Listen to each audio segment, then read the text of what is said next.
Good morning, good afternoon, good evening, wherever you are. Thank you very much for joining this first TDL webinar of 2026, in which we'll be looking at AI governance during the course of this year with a great panel of experts. This session is being recorded. The recording will be made available after the event on the TDL YouTube channel. And be made available to everybody who registered for the event. A report will also be made available on our Substack account. Really fascinating subject. We touched upon it last year, but it would not be surprising if we keep on coming back to it once every several months, because the subject matter is bound to evolve in ways in which we either predict or don't predict. But more of that as for the next hour. I'd like to hand over to Claire Vishik, our TDL Strategic Advisor, who is going to moderate our session. So over to you, Claire. I should say, any questions from the audience, please put them into the chat and they will be dealt with by Claire. So over to you, Claire. Thank you very much, David. Great thanks to our distinguished panelists who are participating in the panel today.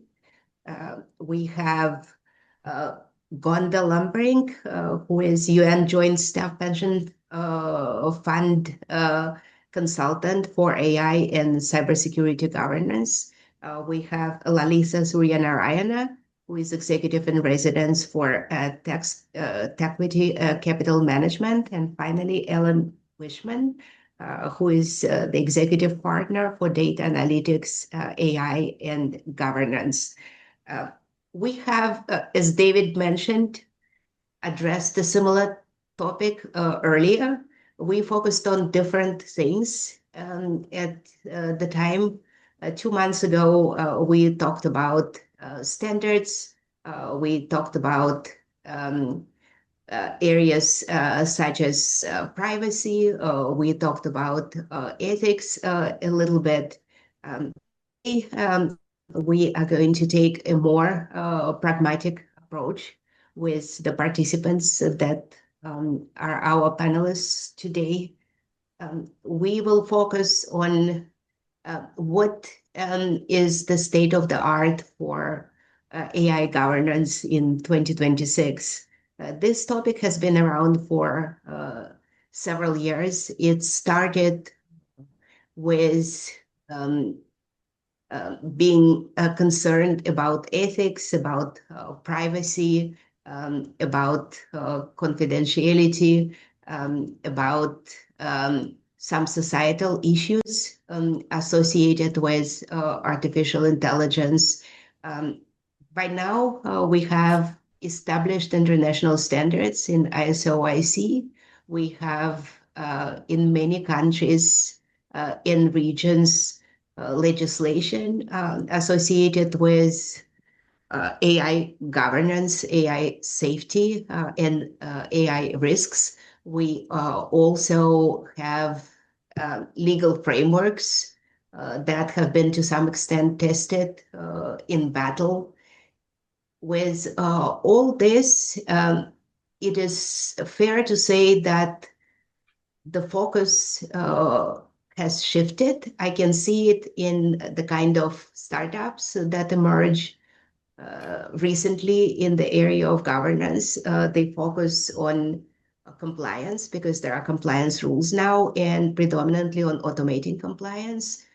We also have a change in associated technologies where support for automation, various features by design has become a commonplace. And so here we are in January of 2026 discussing the state of the AI governance field. I will ask our panelists now to provide their high-level view on the field today, and we'll go in alphabetical order. Gonda, will you start, please?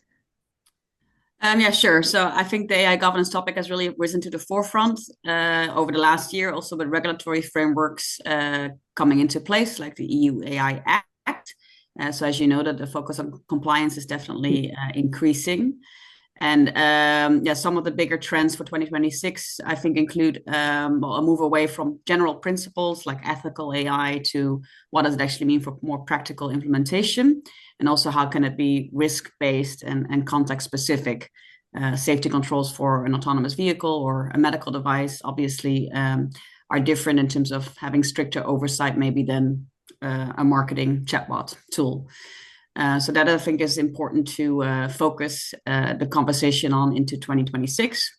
A lot more focus on agentic AI and autonomous systems, as these agentic models, they make decisions independently and well, also may adjust goals that they were set up with, which could result in undesired consequences like model drift. And we need to have human oversight, but also safety defaults like kill switches and escalation protocols. A big topic and akin to also things that we focus on in software security is provenance. So really understanding where data and models are coming from and making sure that we have the assurance and evidence like cryptographic hashes or model cards to accompany the data and models.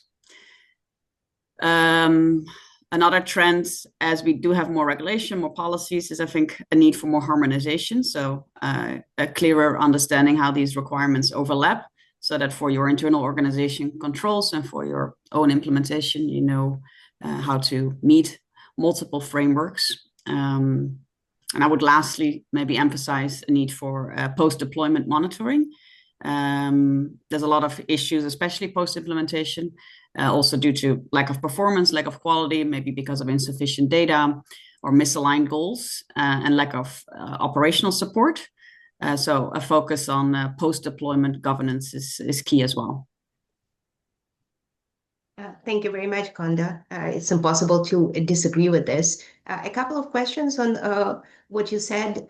We all hear about agentic and autonomous systems. And you said correctly from my point of view that human intervention continues to be important. How do you think those autonomous agents will collaborate with the need for a human in the loop? Yeah, so I think as we scale AI and as the amount of AI deployment in terms of just sheer volume is really gonna exponentially grow. Of course, as humans, we know we are not as scalable as technology can be. So there's different concepts now that quickly evolve also for humans to collaborate with agents. So instead of always emphasizing human in the loop, there's this notion that you can have human on the loop. So instead of well, being needed for every decision, if there is agentic AI making independent decisions, that a human is there to monitor for escalation purposes primarily. And there's also this evolving concept of human in command. So at the end of the day, I think it's important to remember that humans remain accountable. And that means, again, for especially escalation mechanisms and for oversight, and also for initial policy and goal setting, that a human is there. So maybe not human in the loop for every action that will defeat the purpose of agentic AI and autonomous decision making, but definitely more emphasis on human on the loop and human in command. Thank you. I will remember that. Not always human in the loop, but always human in command. That's great. Another question based on what you said. It's always desirable to address issues such as AI governance pre-deployment. But frequently there is need to address it post-deployment. For AI systems where the code is mostly automatically generated is especially complicated. Can you talk a little bit about it? What can you do post-deployment? I think a lot of the governance, what I said at the very beginning as well, it shouldn't just be a high level principle. It should be concrete implementation of the principle with KPIs and metrics. So then to have monitoring in place for those metrics either tool supported or also human processes is very important. And metrics one can think about is, well, lineage coverage, for example. So how much of the data is actually documented and explained throughout the AI lifecycle, and for models as well, what metadata documentation do we have, and can we track well, what data is used when and where across different systems and by different models. Well, the measurement and ongoing metrics around all of the trustworthy AI principles like fairness, robustness. Again, if you have metrics that can, for example, measure bias, stability, groundedness, robustness, that will be very important post-deployment as well to continuously keep an eye on. And then I would also emphasize the auditability of the model. So are you in an ability with different logs to reproduce decisions that the AI agent has made? And can you also produce it efficiently and effectively within a certain time frame? Those capabilities, or that metric monitoring is, I think, key for post-deployment governance. Yeah, thank you. Metrics are always essential, especially if they also include such parameters as AI. Very much, Gonda. Lalita, what is your view on the topic at the beginning of 2026? Where are we now? Yeah, so I think Gonda's done a really good job identifying some key areas. I'd like to add a couple to that. I agree with all of those, the ones she's highlighted. When I think about AI, I feel like it's really gone mainstream. And it is infusing into enterprises, into our work lives, home lives, personal lives, and so on. So proactively building the necessary controls needs to continue. And where the focus will be, especially for enterprises, is going to be operationalizing the governance at scale. It was one thing when they were doing the pilots, and having point solutions for some of the key workflows or product features. Now, as they begin to really scale this across all aspects of the organization, building it into their rhythm, their processes, and so on, it really needs to scale. And not just scale, but also it needs to be governance from the beginning of the life cycle of that application. So I think that is going to be a key area where these capabilities need to become part of the organizational infrastructure, so to speak, going forward. The second area, also complementing what she said, is on the compute governance side. And what I mean by that is hardly a week goes by where we are not hearing about something to do with a national or international focus on, say, computational resources required for these big frontier models. And so that can include the compute resources, memory, networking, storage, and so on. And access to these compute resources is being considered like a strategic asset for sovereign states. And so the governance in this area is still evolving, and it will continue for a while. And what can organizations do or enterprises do to kind of monitor and track that and then adapt to it, both from an internal control standpoint across the system, and is there an opportunity to influence the policy side of it as well? So engaging on multiple fronts to just stay up to date and even look at their own infrastructure and figure out how they manage the governance around their infrastructure or compute assets is going to be a key area of focus. Thank you. Great points. From your experience, where do you think the issues occurred for the most part? We are talking now, giving you experience about the large enterprise. Was it policy and process? Was it the availability of computing resources? Was it something else? Yeah, I mean, I think if you think about where there have been a bunch of reports out on has AI been successful or not? Is a pilot to production, is that been successful or not? It hasn't been as much about technology or technical failures. I would think it's more around the organizational aspects. Do the organizations have a shared ownership around governance? It's not an AI chief AI officer's job or one team's job, be it IT or legal, but it's a shared responsibility across. And then the second aspect to that is, what does governance mean in terms of nuts and bolts, right? I think Gonda mentioned that. How do you translate these high level principles into something that an engineer who's doing product development or an R&D scientist is looking at their work going, okay, I would like to apply AI, but what do I need to be cognizant of from a governance perspective?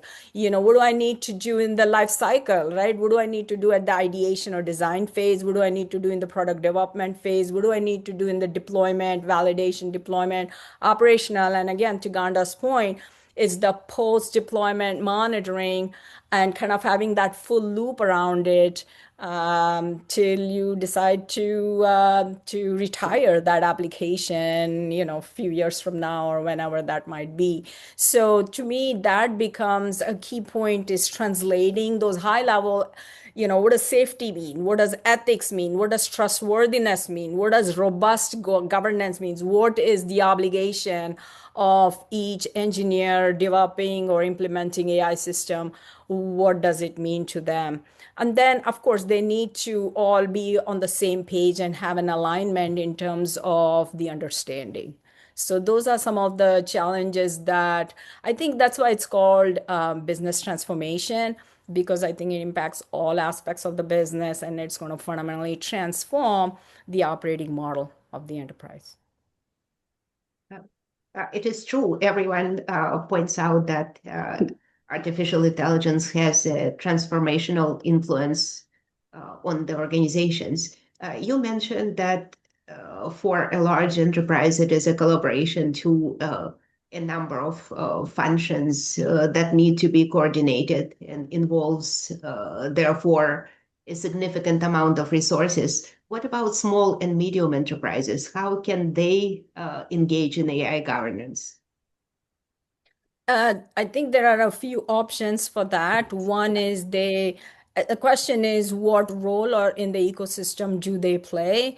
Are they one of driving some of the sector specific or models or application specific models?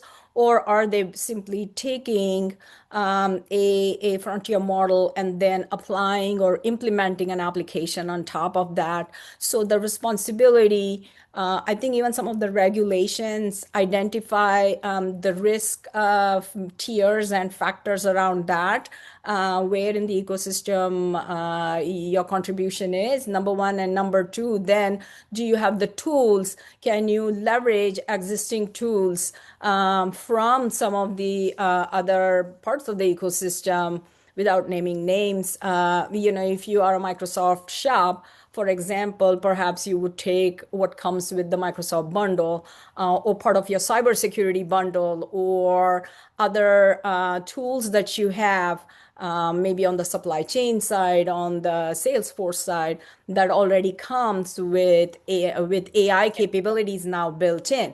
The fundamental question is, what can they do from a governance perspective?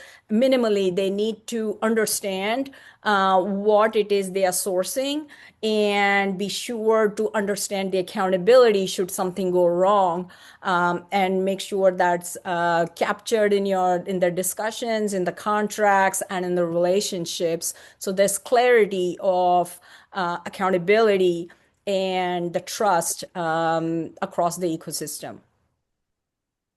Thank you, Lalita. Excellent point for small and medium enterprises. Knowing the governance principles and activities of the tools they use, defining accountability for themselves through contracts and policies is definitely a way to go. Thank you very much. Ellen, what is your view on AI governance in 2026? Hi, Claire. Thanks for having me. There was, excuse me, a lot of amazing points that Gonda and Lalitha brought up. So there's, I would think, not a lot to add other than, in addition to, and I agree with everything they said, it's very, very powerful statements, is the importance of education and understanding throughout organizations. Too many leaders and users don't understand enough about the fundamentals of how LLMs and agentic AI work. Without that understanding, it's difficult to really appreciate what outputs can go wrong, how to effectively design those systems, where it can be applied and how quickly. And the real practical aspects of implementing and deploying AI tend to fall down if it's not well understood. That's not terribly different from the approach many organizations have taken since about 2012 regarding cybersecurity. Educating people at all levels improves understanding, and it can go a long way towards reducing risk. I'll touch too on, I think the human on top. I really like that concept because additionally, if the designers of systems, whether they be tools that have embedded AI capabilities, or whether they be internally developed systems that implement agentic AI for various functions, the AI governance principles and fundamentals should be applied throughout, not at the, and I think, Lalitha, you touched on that, where throughout the entire process, if it's a static process, you can have a static outcome. If you have a generative process, then there are guardrails and criteria and context that need to be included that can be effectively measured against every step of the way. And you can build into those systems. I won't go so far as to say self-governance, but constant monitoring from end to end, and then produce with the output a confidence measure or no output at all. I think, Gandhi, you mentioned a kill switch. That's an interesting concept, especially for some applications and highly sensitive areas. But I think with constant monitoring and checks throughout end to end, that confidence can grow. Thank you. Thank you very much. Education is always key, and we are going to address it more specifically later in our discussion. If we take cybersecurity that you mentioned as an example, many approaches to educating everyone in an organization have developed, for instance, with regard to phishing attacks. But these approaches, while automated, have not been successful. I don't think the number of responses from the members in an organization to phishing attacks, even with the training, went down significantly. What do you think could be done to ensure that the organization is educated from top to bottom about how to proceed with regard to governance and risks associated with artificial intelligence? Thank you, Claire. What I've seen be fairly effective is having workshops and training sessions with employees and even executives where they give them tasks to do with, and pick an artificial intelligence, an image generator, a large language model, an agentic system, and give them the output you're looking for, and then tell them that they need to use the system to produce that output. Now, the realization as they go through those exercises is that oftentimes they'll try the same prompts, the same cues over and over, and get very different results.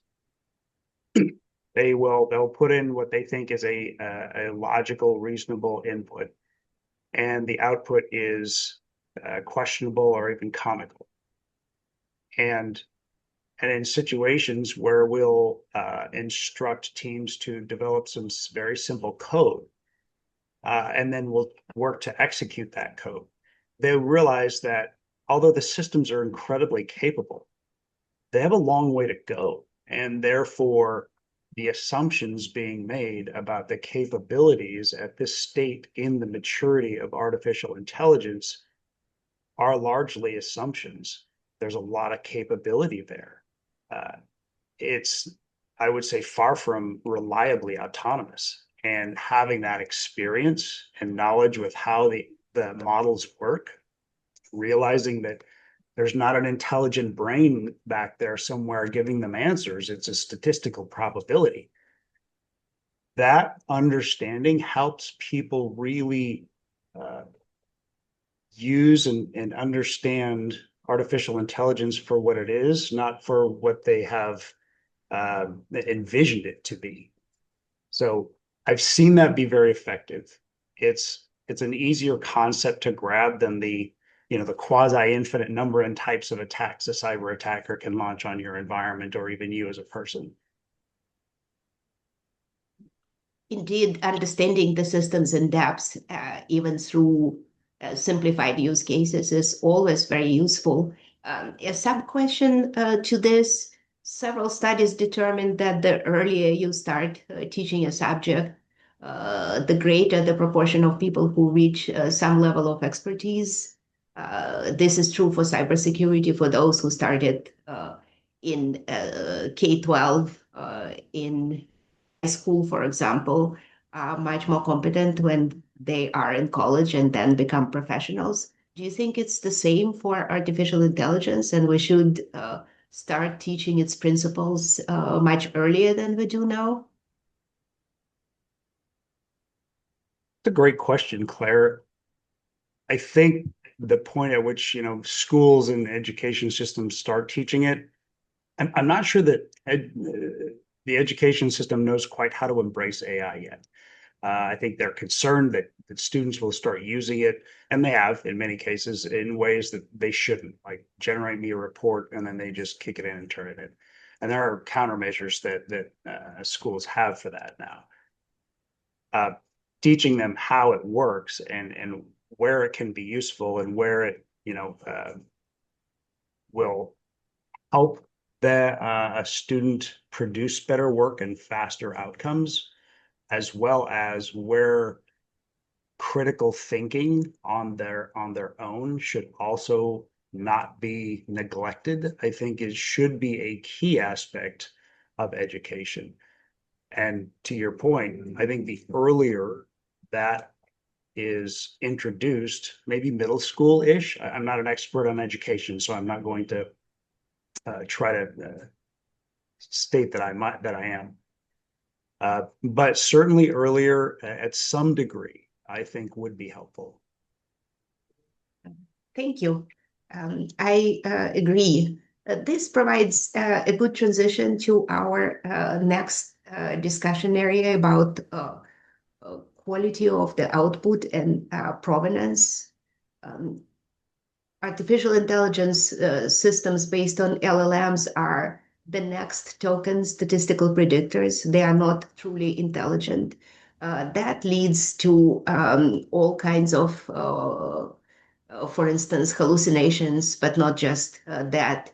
Well, for instance, it is established during training that human evaluators prefer answers with references. And so artificial intelligence systems are then trying to produce references even when they cannot find them. we could see that in a variety of high-level cases. For instance, there was a brief submitted to an important case in the Supreme Court that had several fake references because they were not checked. Do you think there is a connection between some level of erosion of human expertise for those who very actively use artificial intelligence and trust the output that is provided? And if you think so, how can we deal with those issues? Lalita, what are your views on this? So I'll give you a couple of answers. One is that I think of AI systems as a tool for improving our lives, improving and complementing what we do, what we know, how we get work done. So in that sense, there's this synergistic or symbiotic relationship, for lack of a better word, between the AI system and us. It does not mean we need to surrender our smarts or our thinking ability or our cognitive ability to a system that is based on statistics and probabilities. So is there going to be an erosion? It really depends on how folks are using it and how they are taking that the outputs of the AI system into consideration to drive decisions or drive the recommendations that the system provides. I think there will be cases where it does do that. The question is, if you think of a bell-shaped curve and, are those the extreme cases, or is that going to be mainstream is a good question. I don't know the answer to that. But if I think about the organizational use cases, enterprise use cases from a productivity standpoint, I see tremendous value to it. I do believe human in the loop or humans in command is going to be super important, and we cannot forget that because there will be cases where the answers will be ambiguous or there will be exceptions, and humans will need to step in to provide that broader judgment call for an ethical issue or handle the escalations and provide clarity where either the system is hallucinating or is unclear about the outputs. Thank you. Great answer. Gonda, you offered this term first, human in command. How can a human in command be assured to have checked artificial produced answers or documents as part of the process? How can this be done? Yeah, so I mentioned groundedness is one of the, principles / metrics that you can use to implement more trustworthy AI. So groundedness really means that you can tie outcomes back to validated sources, ideally. And this is a way to, as a human, stay in the loop, on the loop, that you can actually understand whatever outcome was generated if there's a reference that is going back to a source that is verified. And you can make it more specific, ideally, as well. It's not just some document or a web page, but it's at a paragraph level. So the checks and balances are as precise as possible. And this whole concept of retrieval augmented generation can really help prevent hallucinations and can make the outputs more, quote unquote, grounded. So that, I think, is one example of improving the trustworthiness of the LLMs. Thank you, Gonda. Hallucinations have been reduced significantly now that LLMs are able to do real-time search to confirm, in some cases, the existence of references, although the references are not always relevant. Should checking references and checking facts in AI-generated documents be part of the process for humans? And how can it be implemented automatically or just through the process? It's a very good question. I do think source checking is needed. So in public spaces, of course, we are used to in our chatbots seeing these references to, well, internet pages, etc. Within organizations, if you use more confidential and proprietary information, it is even more necessary, and there's good ways to implement it. So restricting access to XYZ approved authorized sources, also like we do for humans, for agents, making sure that there's identity and access controls like role-based access controls, and also certain rights in terms of an agent can only read or also overwrite a source. These can all help at the end of the day with preventing hallucination and the model going rogue. Thank you, Gonda. There is also constant concern about provenance of the information in LLMs. LLMs really at this point include the compendium of the knowledge, not all of it, but most of it, what humans have created in books and papers, in their comments on various sources, and so on.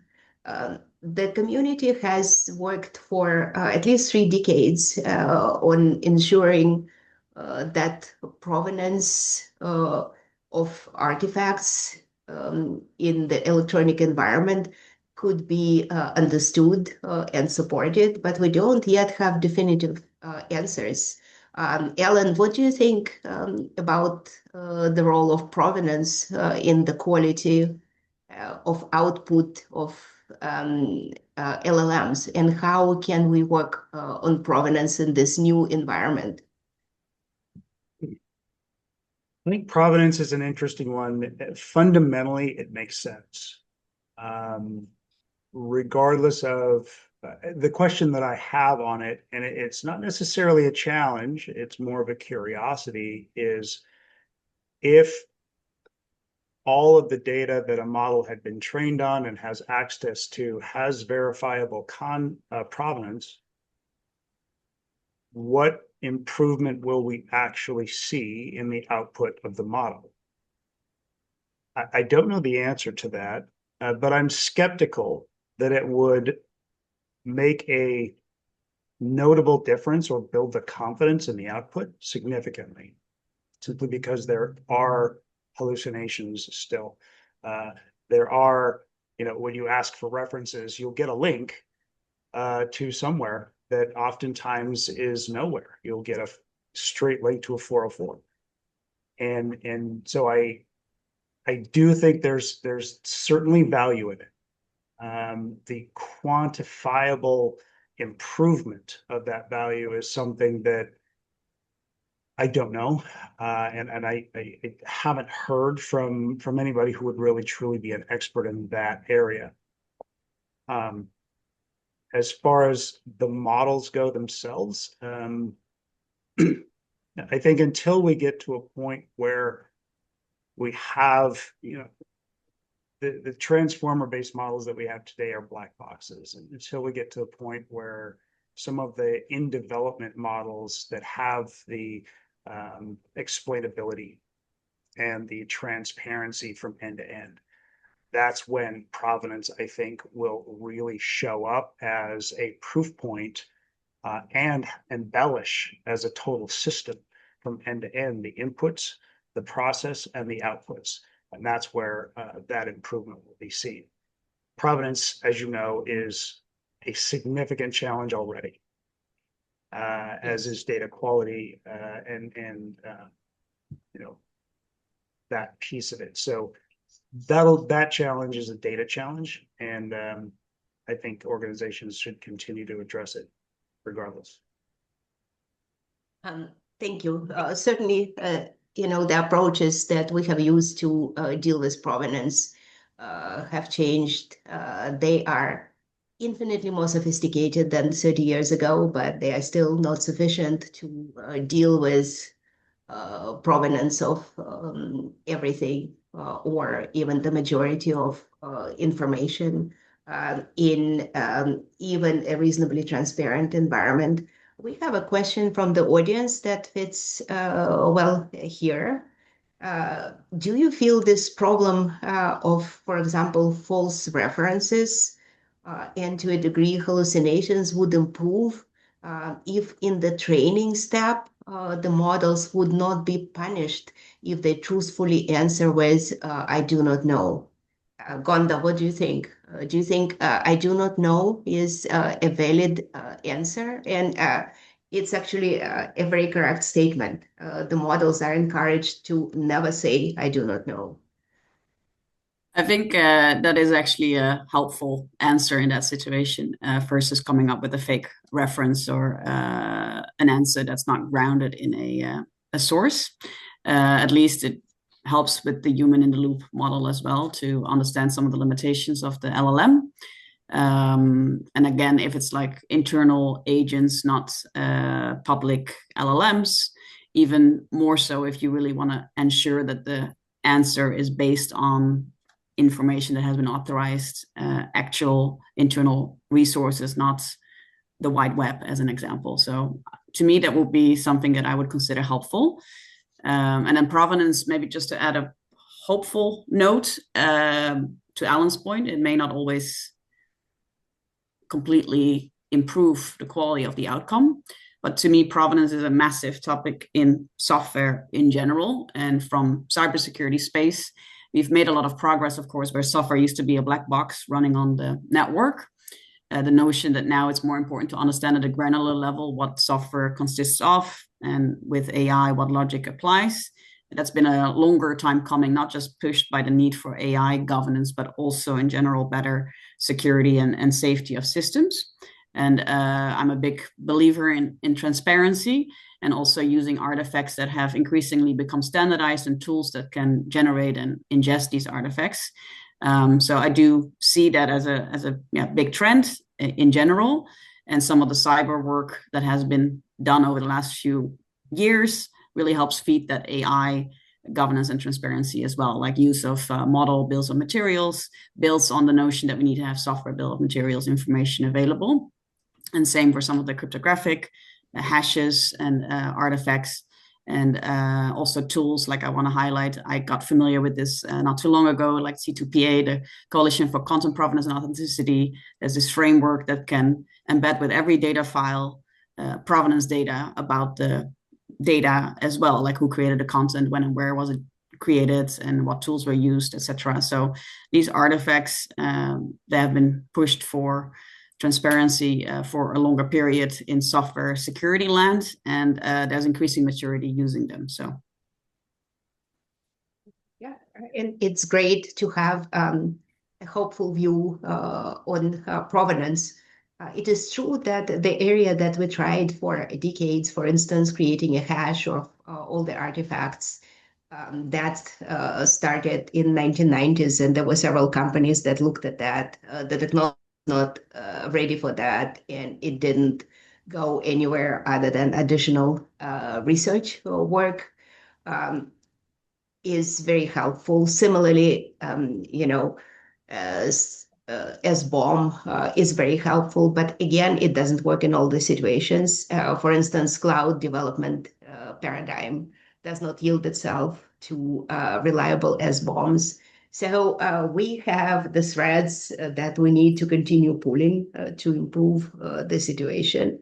We don't have an overall solution yet, but it's probably closer at hand today than it was even 5 years ago. Lalita, what do you think about I don't know? Do you think it's a good answer for LLMs even on serious issues? I think it's super important to be honest. I think it will be more human-like if it actually starts to to be honest and truthful, I think we will respect and rely and depend on it a lot more. No, so I'm just kidding there. But no, in a more serious manner, look, at the end of the day, a lot of governance is tied to auditability, traceability, and especially if there are implications for, say, on the healthcare side or financial, critical infrastructure, and some very key sectors where the how the explainability of the model and the trustability or trustworthiness of the model becomes very key.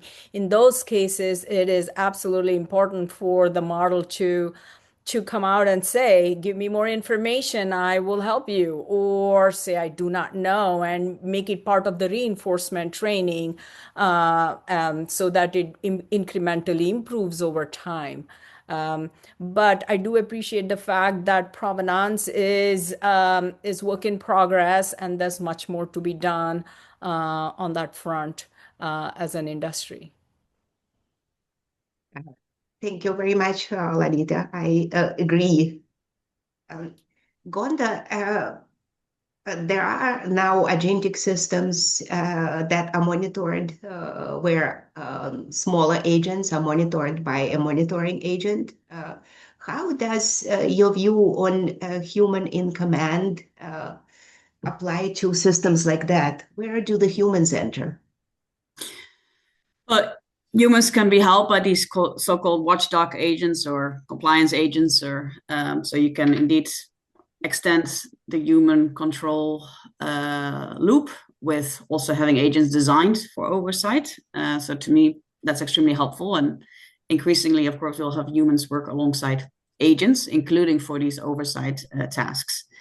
And then, in general, with agentic AI, especially as Alan was highlighting as well, there's static reasoning and there's this dynamic reasoning. So when it's agentic self-autonomous decision-making AI, I think we need to move away from checking parameters to really considering them human-like, so more understanding how they behave.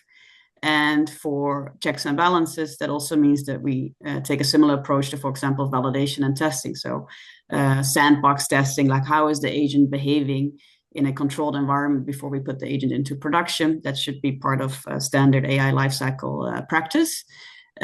Also, capability gating, I mentioned already, like that could be, well, if it's written information, there could be different rights that exist, like read-only versus you can adjust source information as an agent, or you can overwrite certain information. Like this capability gating, maybe understanding that the agents start with XYZ capability. As it improves and shows reliable performance, it gets more rights as part of its capabilities. And then as we evolve, of course, this continuous monitoring is really key, and making it something that is implementable. Going back to my original point on having really good metrics is what you need to have to make it active. That is certainly true. Yeah, that is certainly true. It's probably necessary at this point to create some kind of metrics, standard metrics associated with agents' behavior, but it's not going to be easy. Ellen mentioned something similar, but to put it in context, AI is used differently in different areas, in different organizations and market segments. It's different in education than it is in finance. It's different in manufacturing than it is in software development. What do you think are the fundamental adaptations that will be needed to make sure that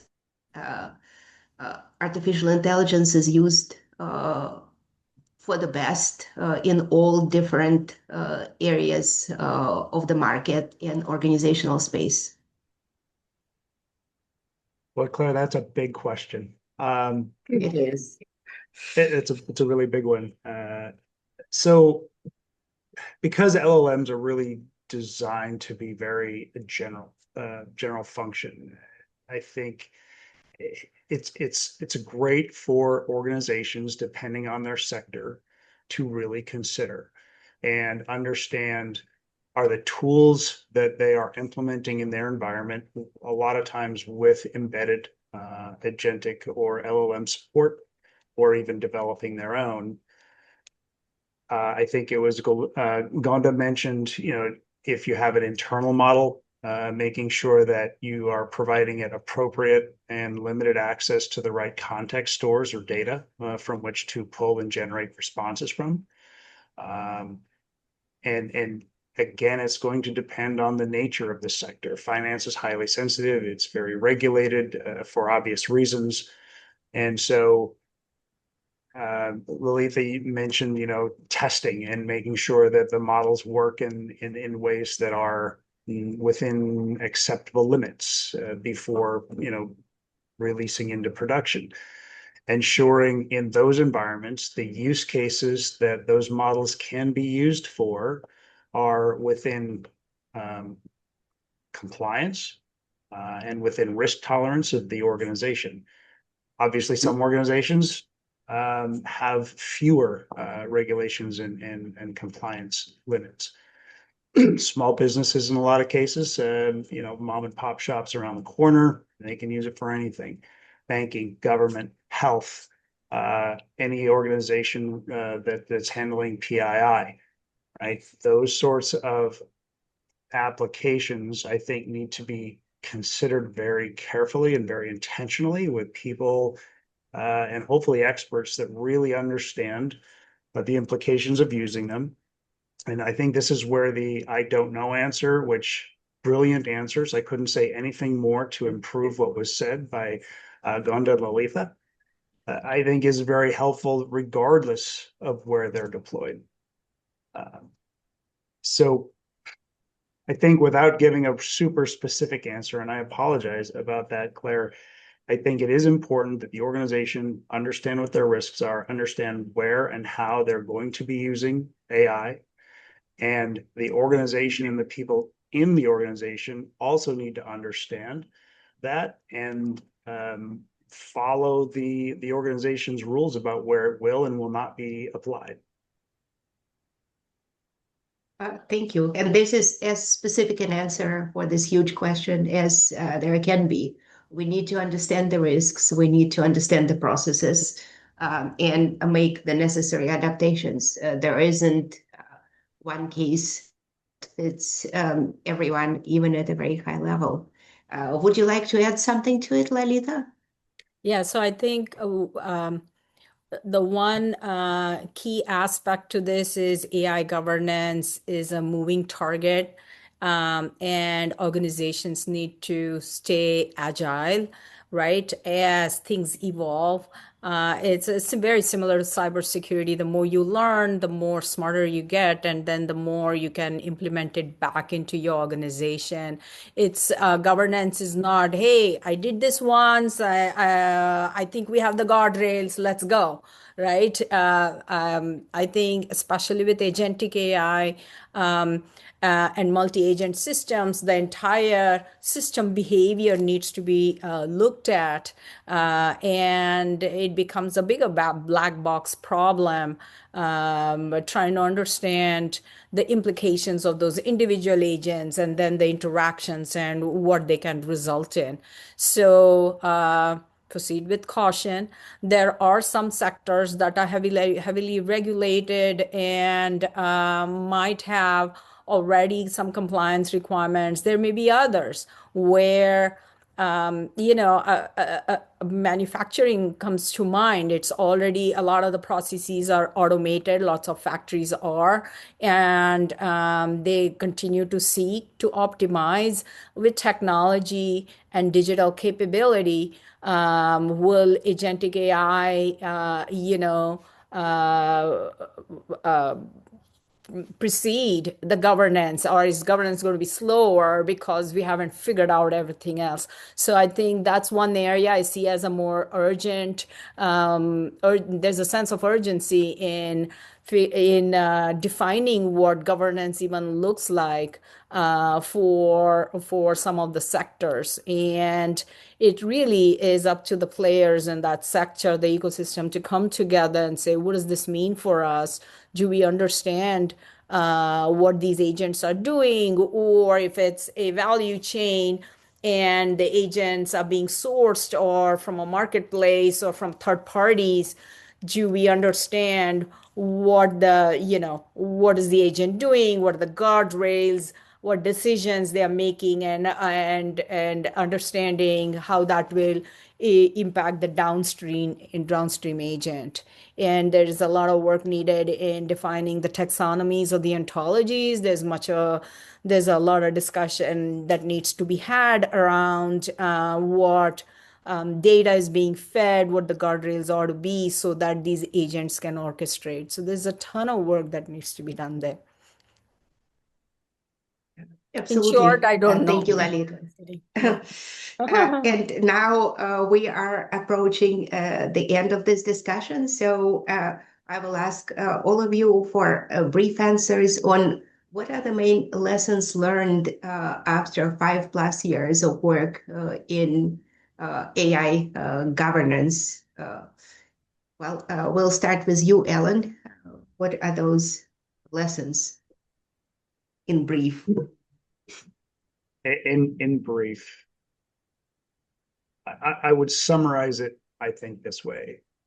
If we can agree that, artificial intelligence is not yet perfect in its development, then we can also agree that a combination of oversight by design and throughout the design of any system, combined with oversight with human intelligence and I like the human on top, human in command model, Gonda, that you mentioned, is probably for quite some time going to be a very intelligent, prudent way for any organization to proceed with artificial intelligence. There's a lot more to learn. Thank you. Outstanding summary. I will certainly listen to it again and write it down. Thank you, Ellen. Lalita, what is your summary of the lessons learned? So a quick one really is that AI governance is not this whole new body or entity that needs to be superimposed on an organization. An enterprise can start with leveraging existing controls that they already have in place for cybersecurity, for privacy, for IP, for data retention, data governance, and so on. And then most successful organizations leverage these existing controls, figure out where the gaps are to apply the governance principles and make those incremental changes and be adaptable to it and learn as they go. Thank you, Lalita. I completely agree. It's not necessary to start from scratch after so much work was done in adjacent, directly relevant areas. Gonda, you get to have the last word here. What are the lessons learned? Exciting. Yeah, and I interpreted the question when I got it initially to prepare as what will we have learned 5 years from now? But I think organizational hygiene and discipline around, especially post-governance, post-deployment governance is going to be key, and making it measurable, but also easy. Like in a chatbot, why not use thumbs up, thumbs down? Does a user like the answer or not? These types of easy to track and easy to implement monitoring mechanisms. And I think what we'll come to face with, like what we had in cyber as well, is the cost of diverging frameworks and regulations, and how to make sure that there's some harmonization that will be key to keep an eye on. And looking at agents and agentic AI as different than static systems, that will be a cultural shift for us as humans to understand that we coexist with agents. Outstanding. Thank you, Gonda. So we need to understand how the systems work, look at the work that has already been done in adjacent areas. We need to learn to coexist with those systems that act intelligent, but are really statistically driven systems that are helpful in terms of efficiency and effectiveness. Thank you very much. That was a great discussion. I learned a lot, and so will our synchronous and asynchronous listeners.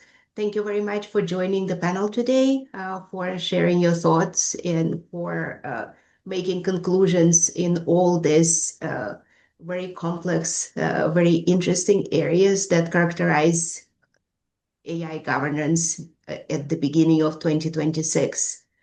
With that, I will pass it to our host, David Goodman. David? Thank you, Claire. And what a great discussion that was, and what a great opener for the year to be have such a great panel talking about AI governance. The report will be available early next week, as will the recording, which will be circulated to anybody and everybody who wants to get access to it. And with that, I'd like to thank Lalitha, Gonda, and Alan, and of course Claire, for participating for the last hour. I wish you all a good morning, good afternoon, good evening, and hope to meet you all again.